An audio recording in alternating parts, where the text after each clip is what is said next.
everyone. Good afternoon. Let me thank all of you for being here with us today. Today's briefing on the situation in DPRK reaffirmed an unfortunate reality. Nearly 10 years after the UN Commission of Inquiry determined the DPRK's systemic, widespread, and gross human rights violations amounted to crimes against humanity, the regime has continued these abuses. This meeting also highlighted the clear links between the DPRK's human rights violations and abuses and its development of weapons of mass destruction and the means of their delivery in violation of international law and in defiance of the will of the international community. The DPRK remains one of the most repressive governments in the world. It continues to systematically neglect the well-being of its people and deny them their human rights and fundamental freedoms. This week, the DPRK launched yet another ICBM, continuing its unprecedented pace of launches since the start of 2022. This unlawful WMD ballistic missile program is underpinned by many of the DPRK's human rights violations. The DPRK's use of forced and exploited labor, both domestically and overseas, support this unlawful and threatening program, as do food distribution policies that favor the military and lead to chronic malnourishment among the DPRK's citizens. The government's widespread denial of human rights and fundamental freedoms ensures it can expend inordinate resources, much of which are generated through its illicit cyber activities on the development of unlawful WMD and ballistic missile programs without public objections, even as North Koreans suffer severe economic hardships due in part to this division of resources.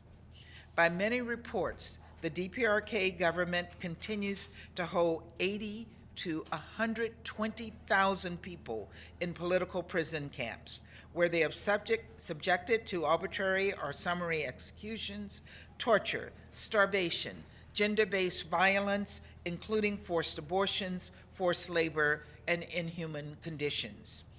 Those not in political prison camps are also refused their rights to include the freedoms of expression and religion or belief. The DPRK also reportedly seeks to repress the enjoyment of rights outside its territory through acts of transnational repression, including assassinations, surveillance, intimidation, abductions, and forced repatriations, sometimes with assistance from other governments, and sometimes without those governments' consent, which shows the DPRK's lack of respect of state sovereignty. We're also gravely concerned by the DPRK's international abductions and enforced disappearances of citizens of Japan and the Republic of Korea, as well as unrepatriated prisoners of war.